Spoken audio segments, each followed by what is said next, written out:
Ma'asyiral muslimin, hadirin para asatidz, para hujjah, hadirat jemaah dimuliakan Allah. Alhamdulillah wa syukurillah. Malam yang mulia ini kita kembali berjumpa Allah Subhanahu wa taala di majlis yang mulia ini dalam keadaan sehat. Amin. Lanjutkan bacaan tafsir kita halaman 206. Di 4 baris dari atas.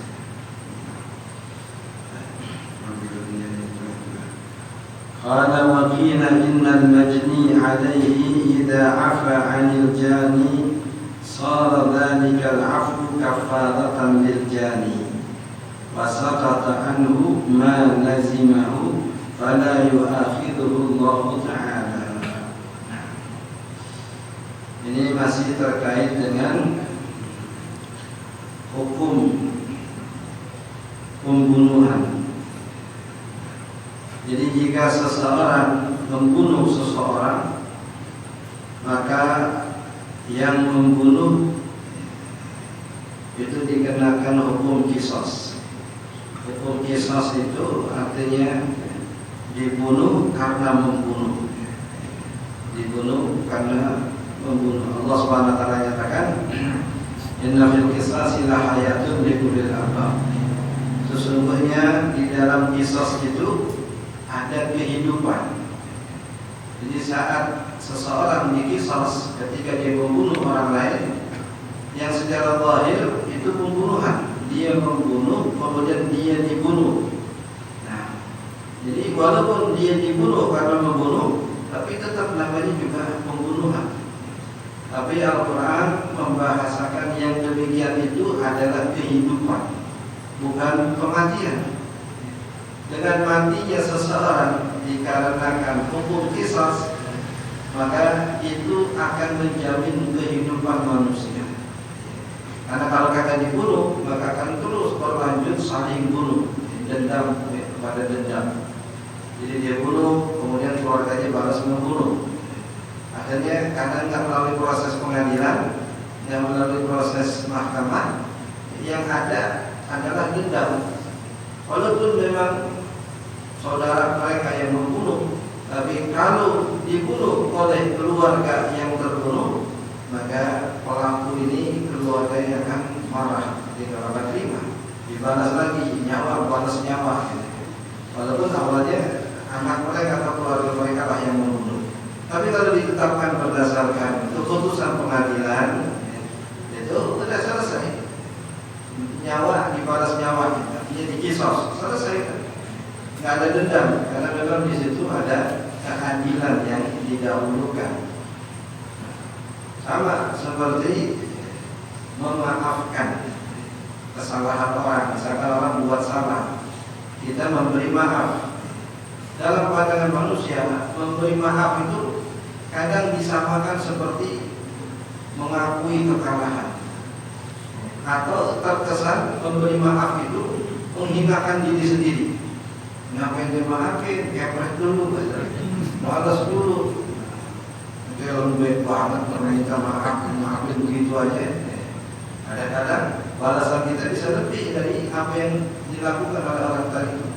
Nah, Tapi Al-Quran justru atau hadis Nabi SAW justru membahasakannya berbalik. Wa ma zadallahu 'abdan bi'afwin illa izzah. Tidaklah seseorang memberi maaf kepada seseorang melainkan yang bertambah adalah kemuliaan.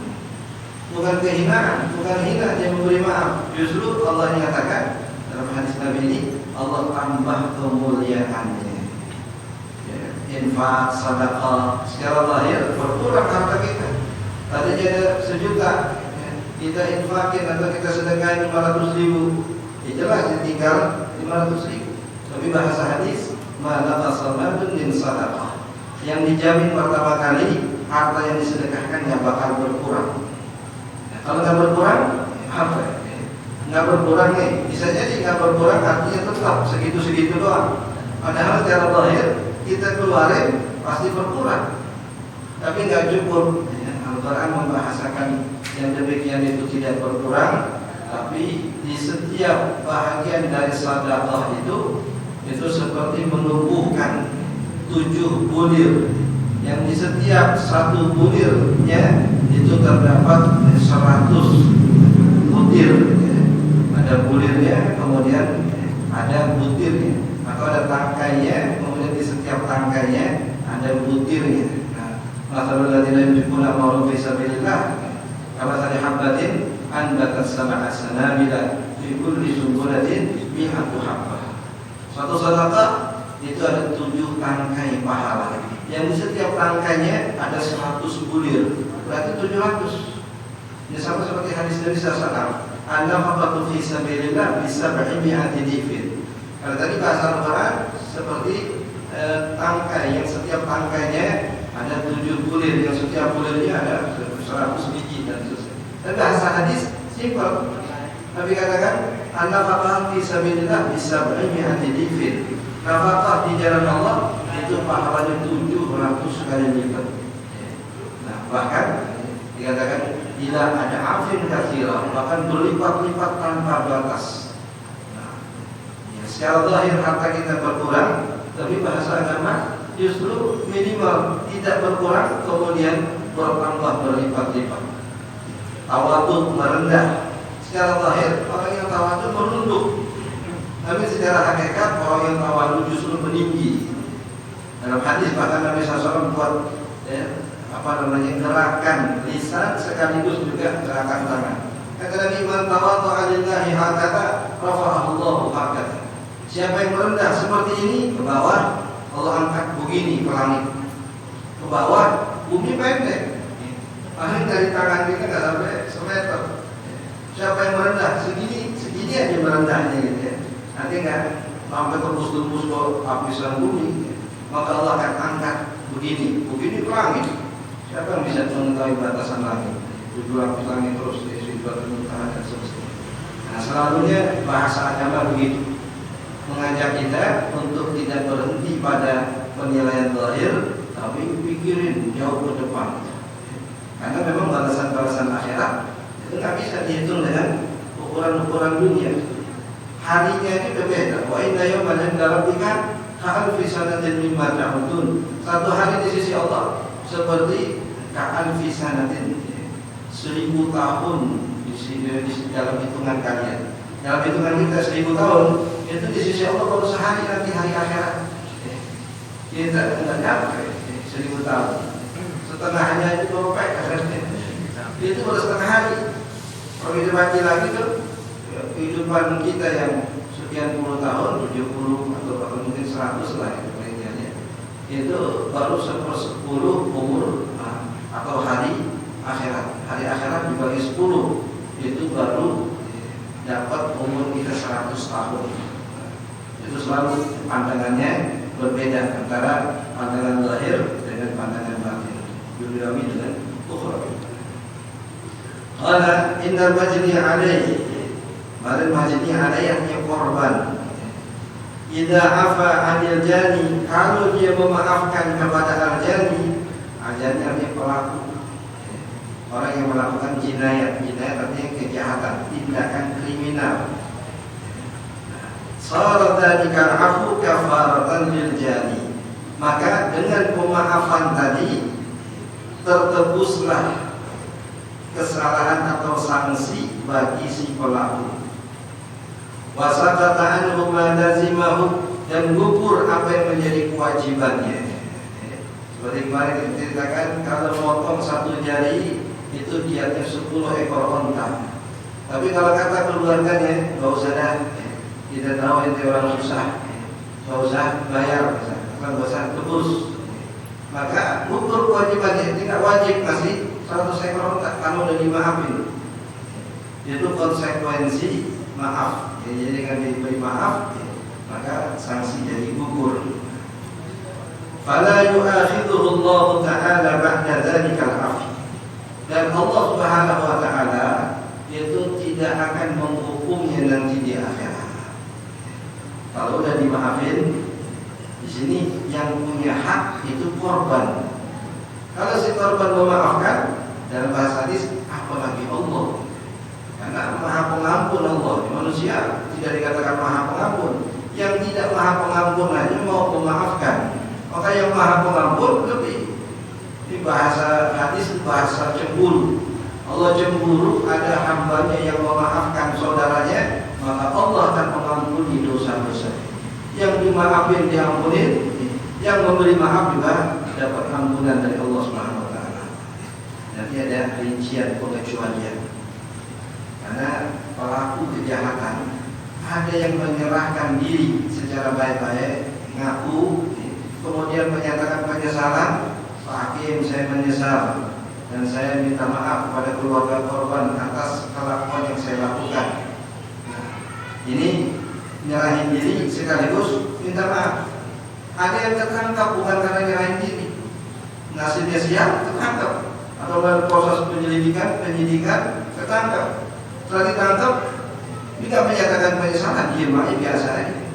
Dihukum sekian, dia saya terima, tapi tidak menunjukkan penyesalan, juga tidak minta maaf kepada keluarga korban. Ini lagi dari sanksinya. Atau justru ngeyel katanya di pengadilan nggak ngakuin walaupun bukti dan saksi-saksi sudah jelas mengarah kepada yang bersangkutan.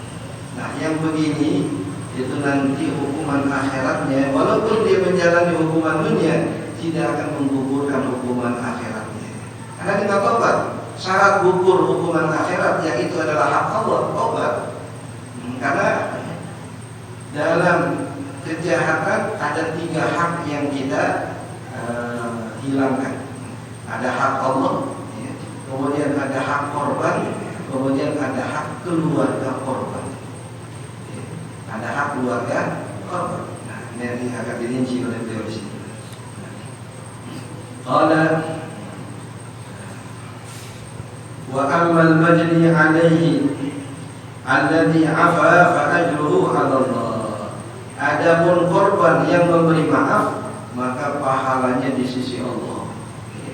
Dia memberi maaf, enggak membalas hukuman kepada yang melakukan kejahatan dan tidak menuntut bayaran dia. Jadi kalau misalkan tadi membunuh dikisas, tapi kata si keluarga korban, kami memaafkan yang bersangkutan. Nah, ini belum selesai konsekuensinya. Memaafkannya itu baru menggugurkan hukum qisasnya. Tapi setelah hukum qisas tidak dilaksanakan karena sudah dimaafkan, maka turun kepada hukum yang kedua, hukum dia. Sebagai ganti dari qisas yang dimaafkan, maka si korban atau si pelaku wajib membayar dia. Dan bayaran ini nggak ditanggung sendiri, semua keluarganya nanggung. 100 ekor onta, siapa yang bisa nanggung? 100 ekor onta. Berapa M tuh kalau TKW kita ditangkap kalau membunuh majikannya, apapun alasannya, membunuh majikan itu kalau dimaafkan oleh keluarga korban, tapi tidak menggugurkan kewajiban bayar dia. Itu berapa kasusnya yang sempat kita dengar? Ada yang sampai 3 M bayar diatnya. Jadi kan dihitung dari 100 ekor onta, 60 ekornya bunting ontanya. Bukan onta biasa, onta yang bunting. Berapa hak onta bunting? Kemudian umurnya berapa? kemudian kondisinya bagaimana. Itu bukan sekedar onta ala kadar ya. Dari gitu onta yang anak-anak onta yang kecil ya. Berjam setelah kita ya. Ini anak sapi bukan. Onta dengan ukuran usia tertentu dan dalam keadaan tertentu yang hamil berapa ekor, usia sekian tahun berapa ekor. Kalau itu juga kemudian dimaafkan, sadaqah dah asalnya. Sudah kami juga nggak nuntut tiapnya, memang orang susah dan seterusnya. Maka gugur hak si mayit, gugur hak keluarga si mayit, kemudian gugur juga hak Allah. Kalau disertai dengan taubat, adanya sholat, atau bapak-bapak lagi yang ngulangin, itu hak Allah gugur di akhirat. Yang bakal dihukum karena sudah digugurkan di dunia. Kemudian dengan dimaafkan, maka gugur keluar hak daripada si korban dan juga hak daripada keluarga korban. Karena sudah pindah haknya kepada keluarga korban. Ada pun yang memberi maaf, maka pahalanya di sisi Allah Subhanahu wa taala. Ini yang enggak sampai kadar membunuh saja. Dalam hadis Nabi SAW di siwayang tiba-tiba terlihat senyum-senyum. Kemudian sahabat berkata, "Ma adhakaka ya Rasulullah? Adhakallahu sinna." Apa yang kau membuat engkau tersenyum ya Rasulullah? Semoga engkau senantiasa tersenyum, artinya senantiasa senang. Jika kami lihat engkau selalu tersenyum. Jadi ditanya, tapi disertai doa. Itu biasa orang Arab begitu. Bertanya itu kadang disertai dengan doa. Gimana keadaan ini? Mudah-mudahan sehat. Belum dijawab dari doain duluan. Mudah-mudahan sehat. Gimana urusan? Mudah-mudahan lancar. Itu ini ngasih sugesti dulu kepada orang yang kita tanya. Gimana sakit ji? Kayaknya belum sembuh ji. Itu bisa mengatakan semangat orang. Ini makin parah itu sakit. Makin parah. Tertarik yang tertarik gitu ya. Walaupun dia mengeluh, makin parah juga kita abang berarti mungkin setir itu ya. Biasanya kalau habis setir sih meninggal. Itu repot lagi gitu. Ternyata baik-baikan ya, sudah bisa hidup setir, dia meninggal. Nah, hal yang demikian ini ditanyakan oleh sahabat, ya Rasulullah, kenapa engkau tersenyum? Pasti ada sebab. Kalau manusia itu bisa kelihatan sebab zahirnya gitu. Tapi kalau Nabi SAW dia punya dimensi lain, apa yang tidak tampak oleh para sahabat atau tidak didengar oleh sahabat, apakah wahyu, apakah Jibril datang, kan tidak semua bisa terdeteksi oleh sahabat. Maka Rasulullah mengatakan, aku diperlihatkan oleh Allah Subhanahu Wa Taala dua orang nanti di hari kiamat yang saling menuntut. Jadi yang satu menuntut, ya Rabbi, khudh haqqi minhu, tolong ambil hak saya dari dia. Dulu di dunia dia zalim sama saya nuntut dia supaya membalikan kezalimannya. Dengan apa? Saya ambil pahalanya. Karena di akhirat nggak ada barter dunia, nggak bisa bayar pakai duit, nggak bisa bayar pakai benda, harus pakai amal soleh. Kata Allah, amal soleh juga habis. Ya, udah tarik sholat, tarik sini, diambil sholat, ambil sini. Ente terakhir nih yang nuntut dia, banyak yang nuntut dia. Dulu di dunia yang kerok kasarnya. Apanya dizolimin sampai disakitin. Kalau memang begitu, ambil dosa saya tibanin ke dia. Mas saya mau begitu aja. Zoliman di haji mumpung nih, dosa saya masih banyak nih. Kasih dia tuh, nggak dia ngerasain. Kata Allah SWT, udah kebanyakan dosanya, udah pahalanya habis, dosanya banyak. Bukan dosanya dia, dosa orang yang dizolimin tadi, yang tak bisa dia tutup dengan pahalanya. Mau nggak mau harus ditanggung dosanya. Jadi pengecualian dari ayat Al-Quran, wala taziru waziratun wizra ukhra. Manusia nggak bisa nanggung dosa orang lain kecuali yang begini, kecuali yang zalim. Kalau tanpa sebab nggak bisa ujuk-ujuk. Ini karena anak saya biar saya nanggung dosanya. Nggak bisa ujuk-ujuk. Ini karena tetangga saya biar saya nanggung dosanya. Kalau di dunia kadang-kadang orang sombong kadang-kadang bahasa begitu. Ini nggak boleh, ini dosa. Gue yang nanggung dosanya. Kok? Dia belum lihat dosa, dia berani nanggung. Kalau lihat di akhirat. Jadi terus gimana? Saat itu Allah nyatakan Untur ila yamini, coba tengok ke sebelah kanan. Apabila ke kanan, istana cakep banget, gede banget. Jadi Arab, mana gimana? Cakep banget, indah banget, bagus banget. Nah, liman hada, siapa nih istana ini? Kata Allah, liman yang berikut selama siapa yang bisa bayar? Siapa yang bisa bayar? Siapa yang bisa beli silakan. Kata orang tadi, paman yang berikut selama siapa yang bisa bayar? Siapa yang bisa beli istana semua itu? Ini bukan di dunia yang bisa ditaksir harganya sekian-sekian. Kalau sekarang yang duitnya kagak berseri, memang luar biasa. Pemain bola Lionel Messi, rumahnya udah gede. Gara-gara tetangganya Messi, rumahnya dibeli. Bukan Messi, rumahnya dibeli. Messi kamar tuh beli rumah lo. Cuma gara-gara beli sih kan, bukan gara dia butuh rumah itu. Saking banyaknya gitu ya. Jadi kata Allah Subhanahu Wa Taala, anta tamliku samanaha, ente punya modal buat beli istana ini. Wa kaifa dzaka ya Rabb, atasnahzi wa anta rabbul alamin. Bahasa kitanya, mau bercanda ya Allah, masa Tuhan bercanda?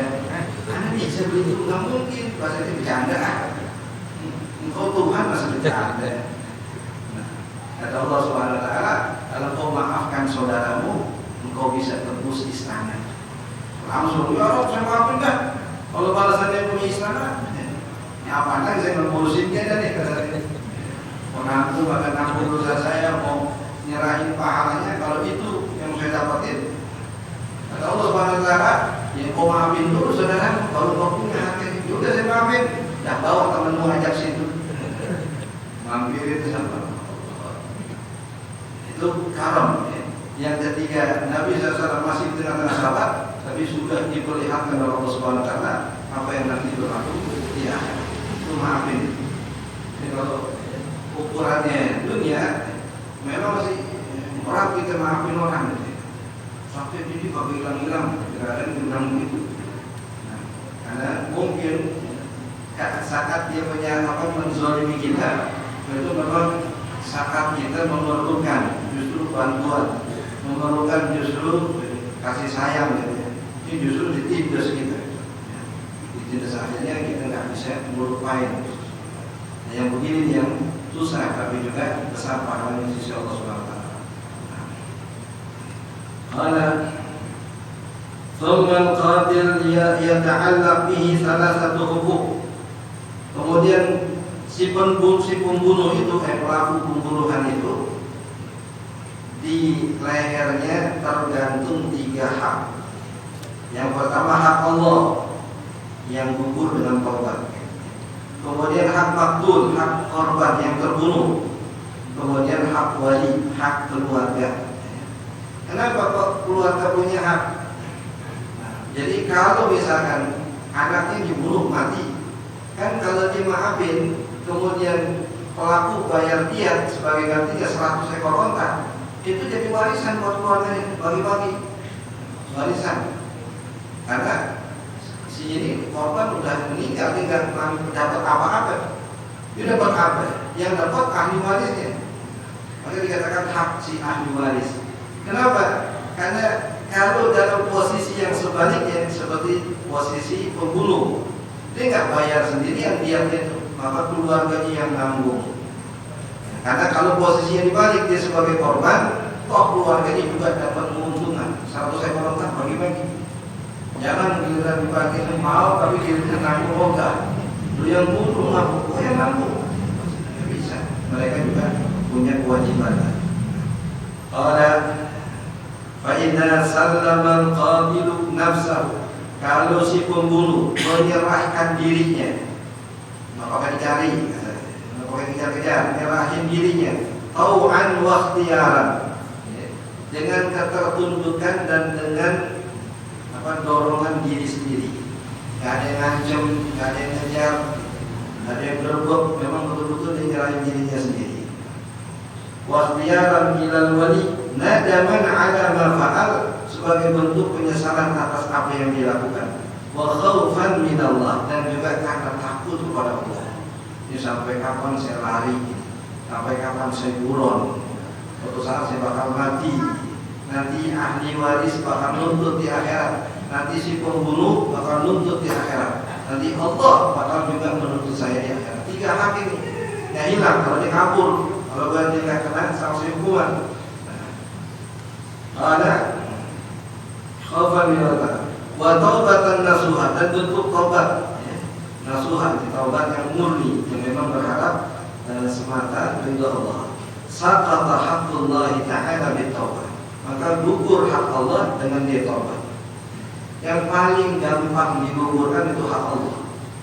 Kadang-kadang tidak ada konsekuensi materialnya, cukup ente istighfar, cukup nangis menyesali kesalahan, hak Allah langsung gugur. Nanti di akhirat Allah nggak bakal hukum lagi. Kalau tobatnya di dunia, yang sering kita ceritakan kisah orang yang bunuh 100 orang, itu hak Allah di situ. Jadi karena dia tobat, benar-benar tobat, akhirnya hak Allah gugur sehingga dia masuk surga.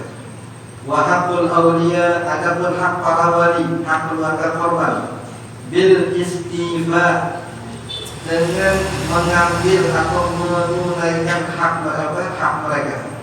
Tadi kalau dia nggak maafin, hak wali kisos.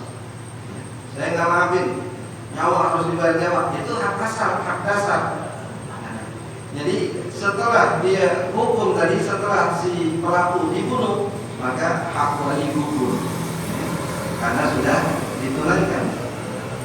Atau tadi dimaafkan kisosnya, tapi tidak digugurkan diatnya. Nah setelah dibayar diat, udah gugur hak wali. Nggak bisa duitnya mau, nyawa orang itu juga mau. Diambil 100 ekor onta, kemudian dikatakan nyawa harus dibayar nyawa. Ontanya mau, nyawa orang ini juga mau. Enggak, itu sudah gugur saat dia dilunasi. Awis sulhi, atau dengan perdamaian, hak wali gugur. Kalau mereka katakan kami maafkan atau kami damai, udah gugur, ini nggak bisa nuntut kisos dan juga nuntut diat. Awil afi wa baqiya haqqun lil maqtul yu'awwidullahu ta'ala anhu yaumal qiyamah an 'abdihi ta'ib. Bagaimana hak si mayit, si korban ini? Si wali atau si keluarga mungkin karena berbesar hati, mungkin karena mereka punya pendidikan agama yang cukup, udah maafin aja dah, agak habis-habis kalau kita nuntut misalkan, kita ngarap aja dah pahala di sisi Allah dan memberi maaf. Nah, si korban haknya bagaimana? Dia yang jadi korban. Dikatakan hak dia tidak gugur, tapi Allah yang bakal gantiin kalau pelakunya tobat. Jadi dia nggak lagi nuntut kepada Allah si korban ini, apa yang nuntut kepada si pelaku, tapi akan diberi ganjaran pahala di sisi Allah Subhanahu wa taala. Yang dalam hadis Nabi SAW, Allah Subhanahu wa taala ridha dengan 2 orang yang dua-duanya masuk ke dalam surga. Padahal yang satu pembunuh, yang satu terbunuh. Dikatakan ajiballahu ta'ala min rajulin qatala rajulan. Jadi Allah Subhanahu wa taala merasa heran dengan seseorang yang membunuh seseorang, yang dibunuh masuk surga, kemudian yang membunuh juga masuk surga. Jadi dua-duanya masuk surga. Kata sahabat, ya Rasulullah, hada halul maktul fa kaifa halul qatil. Ya Allah, kalau yang dibunuh masuk surga, kami masih bisa terima, akal sehat bisa terima karena dia dizalimi. Nah, yang bunuh kok juga masuk surga? Ini yang dibunuh dalam keadaan muslim. Yang bunuh ketika itu dalam keadaan kafir, di medan perang. Setelah dibunuh, dia tobat. Setelah tobat, kemudian dia meninggal. Ketemu sama yang dulu dibunuh, dua-duanya di surga. Kata yang dibunuh, beruntung dulu yang dibunuh aneh. Beruntung dia. Karena dengan disebut dengan karena dia dibunuh, dia jadi mati syahid. Kata yang satu, anda juga beruntung bunuh ini, anda jadi bisa tobat, anda nyesal, anda tobat. Ya Allah terima tobat saya, kemudian saat meninggal dan berhusnul khatimah, ada dua-duanya di dalam surga. Ada yang justru dua-duanya di neraka. Dua-duanya di neraka. Saya bertanya, ya Rasulullah, dua-duanya di neraka? Kalau yang membunuh pantas di neraka. Ini yang dibunuh Kata Nabi SAW, innahu kana harisan ala qatli, dia juga yang terbunuh masuk neraka karena punya niat membunuh yang keburu dibunuh. Artinya dia mau bunuh juga, keduluan aja. Akhirnya dia terbunuh dalam keadaan niat untuk bunuh orang yang akan membunuh dia. Dua-duanya di neraka. Yang membunuh karena membunuh, yang terbunuh karena niat mau membunuh. Innahu kana harisan ala qatli. Cuma keduluan lagi. Jadi ada yang dua-duanya masuk surga, tapi ada yang dua-duanya justru masuk neraka. Ini terkait dengan bab niat. Wa haqqun lil maqtul wa haqqun yu'awiduhu Allah ta'ala yawmal qiyamah an 'abdihi ta'ib wa yuslih bainahu wa bainahu, dan nanti di akhirat bakal didamaikan oleh Allah. Nanti dulu dibunuh dia, nih pahalanya. Nanti dulu membunuh dia, karena yang dia taubat, nih pahalanya. Dia dapat pahala. Yang ini dapat pahala karena korban, yang ini dapat pahala karena taubat atas kejahatan. Walau sallama al-qatilu nafsahu ikhtiyaran min ghairi nadam, kalau dia menyerahkan diri tapi tanpa sedikit pun penyesalan, daripada saya nggak tenang dikejar-kejar polisi, mendingan saya nyerahin diri. Tapi kalau ditanya nyesel enggak, memang saya niat bunuh dia, memang saya dendam sama dia. Tobat juga obat, ngapain saya tobat? Saya sengaja bunuh dia. Ada Aulam yumakkin bin nafsihi, atau dia tertangkap, dia nggak nyerahin dirinya, justru tertangkap, atau kutila qat'urhan, dia terbunuh sebagai hukuman. Jadi ketangkap, kemudian dihukum. Kalau ditanya tobat nggak ente, nggak nyesel nggak, udah kalau bunuh saya aja, nggak apa-apa. Memang ini konsekuensi saya bunuh dia, saya udah puas bunuh dia. Jadi kalau sekarang ente membunuh saya, katanya terserah, yang penting anda udah bunuh dia, udah puas saya. Yang begini hak waris saja yang diatur. Hak waris kami maafin, walaupun dia nggak nyesel, gitu ya. Walaupun dia nggak tobat, kami maafin. Hak waris gugur. Tapi hak Allah nggak gugur karena dia nggak tobat. Hak korban nggak gugur karena dia dizalimin, dia nggak nyesel lagi. Kalau wajib haqqullah ta'ala, maka tetaplah hak Allah, li'annahu la yusqituhu illa taubat. Tidak ada yang menggugurkan hak Allah kecuali taubat. Wa yabqa haqqul maqtul, dan hak korban yang terbunuh itu juga tidak gugur karena dia nyesal pelakunya. Wa yudhalibuhu bihi fil akhirat, dan dia bisa menuntutnya nanti di akhirat. Dihukum oleh Allah karena tidak taubat, dan dituntut oleh si korban karena dia tidak menyesal. Li'anna al-qatil lam yusallim nafsahu taiban, karena si pembunuh tidak menyerahkan dirinya secara tobat. Walam yasil minhu lil maqtul syai'un, dan tidak ada sesuatu pun yang didapat oleh si korban. Karena yang didapat oleh si korban, kalau dia tobat, yang kemudian nanti pahalanya bakal diserahkan oleh Allah Subhanahu wa taala kepada korban. Ini menyesal kagak, tobat juga kagak, cuma tadi nyerahin dirinya. Kalau si keluarga maafin, gugur hak mereka. Tapi hak si korban itu tidak gugur. Hak Allah juga tidak gugur. Jadi nggak cukup orang di penjara atau orang dihukum di dunia langsung otomatis gugur hukuman di akhirat, enggak. Itu hanya kalau dia betul-betul menyesal. Seperti yang terjadi di zaman Nabi, dia berzina kemudian menyerahkan dirinya kepada Rasulullah SAW dan dia mau bertobat kepada Allah, maka hukuman dunianya itu akan menggugurkan hukuman akhirat. Warhamna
Walhamdulillah. Assalamualaikum warahmatullahi wabarakatuh. Waalaikumsalam.